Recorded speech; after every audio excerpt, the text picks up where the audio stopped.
All right, so this is going to be a fun test. I'm going to get high, and we're going to see how much better my personality gets. I'm excited.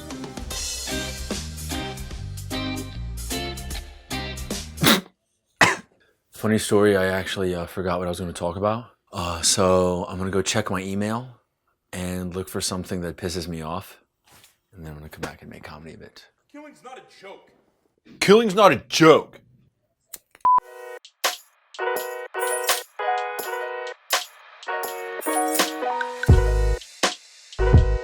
Oh my god, I can feel my personality improving as we speak. You know what? I'm fucking reframing you. Alright, so here's what we're gonna do. I'm gonna read this piece that was written on me, by me, kind of.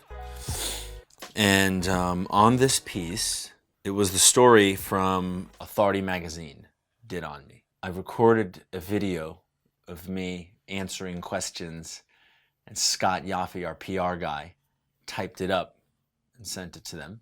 Thank you, Scott, very much. And they basically reposted exactly what he sent them.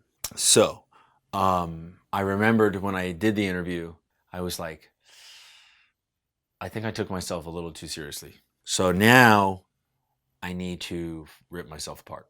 Authority Magazine, Veteran Television. Here we are. And I think maybe that was the right off the bat. I was a little turned off. Social impact heroes. Boy, oh boy, oh boy. Great concept, but cheesy fucking name. Come on, guys. Oh, that's a fun one. That's the one time I fucking blasted myself. Smashed myself out. I think I'm the first comedian to do it. That's what the guys tell me. I don't think Eddie Murphy, Martin Lawrence, Jim Carrey, none of them ate their own asses. Fucked themselves from behind. Ooh, that looked genuine. That's scary. Oh, wow, that face. God, I just creeped myself out. Fuck! I was just strangely attracted to myself. Wow. I have issues. Should I edit this out or leave it in? So here's the question. Excuse me. Can you describe how you or your organization is making a significant social impact? And now this is me. The whole business model is actually designed to make a social impact. Okay? Specifically, what we want to do is create a piece of entertainment that someone sees and they feel like they relate to it. Where they see it and think, oh wow, like this looks like it was made for me. Now they feel special. And as they're watching it, we are recreating experiences that they've had. We're like recreating people in an office or in a unit that reminds them of people that they served with. That's why authenticity is paramount for our business. They feel connected, not just to the characters, but also to the creators and also to all the other people they know who are watching it. And they get to watch it and feel connected to some community that they've been a part of in the past, that they are now part of again through Vet TV. Connection to the community, it's important. Facilitating community is essentially what we're doing. And the byproduct of facilitating community is less suicides. Because with community comes more acceptance, more understanding, and less social isolation. Microphone drop. Can you tell me a story about a particular individual who was impacted by your cause? Afo, there are literally hundreds of people who have some crazy story how we prevented them from killing themselves. Like hundreds, man.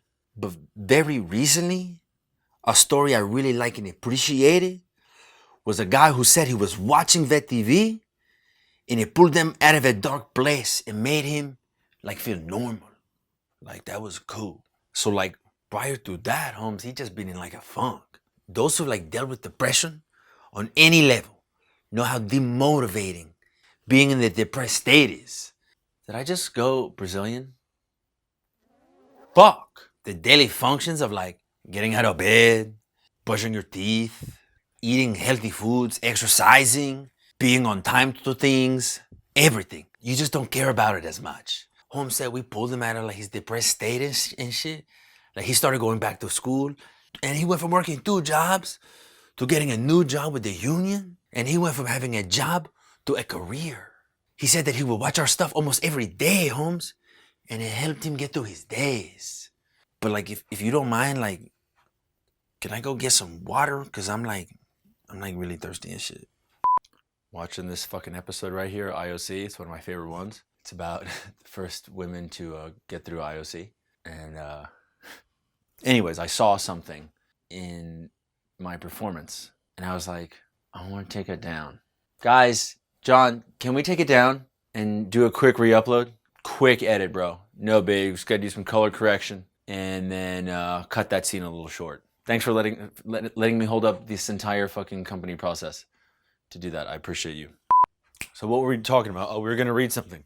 Okay, here's the question that they asked me from an Authority magazine. Fantastic. Fantastic question. Are there 3 things the community, society, politicians can do help you address the root of the problem you are trying to solve? They're missing a word. The word is 2. And what in the beginning? What are 3 things the community, society, politicians can do to help you address the root of the problem you are trying to solve? And I thought my answer was kind of brilliant. So we're going to read it together. Oh, wait, veteran television is supposed to be playing in the background. Fuck are we doing?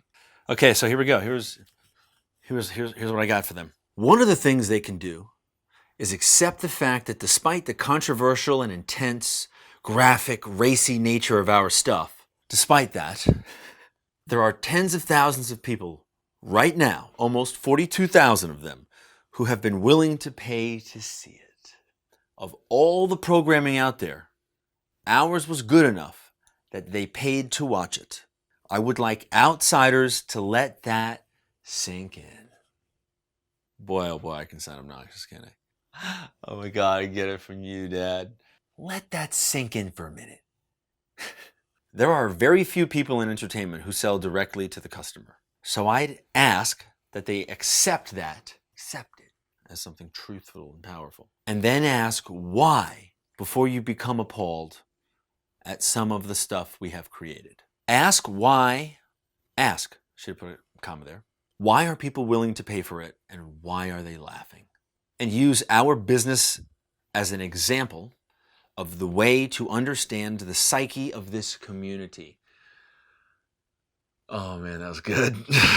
There's not enough understanding of our community, and that's part of what adds to the challenge of the transition to civilian life. People in the civilian world have this perception of us that is different than what we really are. I think a lot of civilians think we're like the commercials. We're like the posters, and that ain't true. Not even a little. Use our business and our shows as an opportunity to understand the American veteran better. And if you can start from a place of mutual understanding and curiosity, oh God, great touch, then we can engage in a conversation that leads to an even brighter future.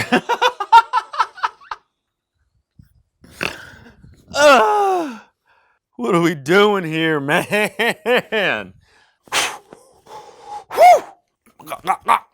And I didn't even write that. I articulated that when I was interviewed with Scott. I think Scott cleaned it up. Thanks, Scott. Oh, this is a goodie, if I may say so myself. Can you please give us your favorite life lesson quote? Can you share how that was relevant to you in your life? I have so many, and so many cheesy ones. But one that comes to mind, and I had this in my fraternity house when I was in college, is you can do anything you set your mind to. It's like up there, up on the wall. I know our guys would roll their eyes if I tried to put that in the office. But I like that, because I believe it, and I like to think that I'm living proof. Oh, what a cheeseball. What a fucking cheeseball. And I like to think that every one of the television shows that we make, and movies, is proof that you have the ability to take a dream and make it into reality. And that's why I think filmmaking is the coolest job in the world. Everything you create is proof that if you dream it, you can make it.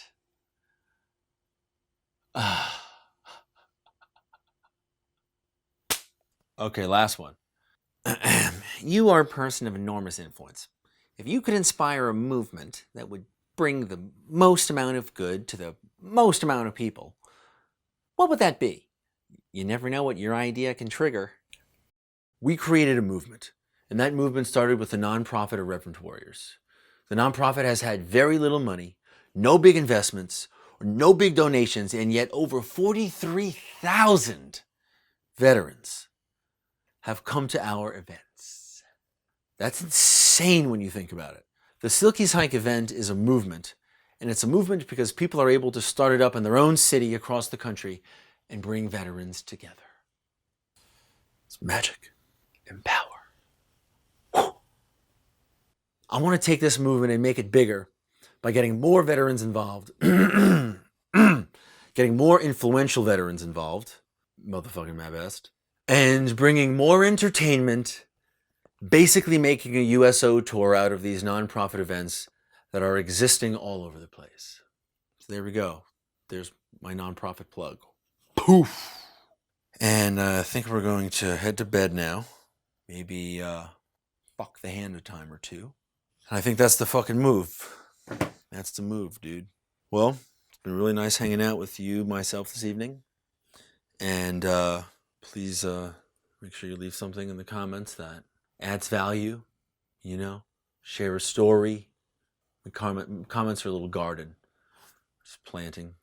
Every comment is a seed. Be good in the comments. Keep it cool, boys. Keep it cool. And I'm coming to you guys for ideas. And by you guys, I mean I'm literally just staring at the camera. All right, so I think we're doing good, right? We talked it out. I feel good about all the shit. I think, honestly, I'm just really fucking horny. I think I just want to beat off. It's been fun.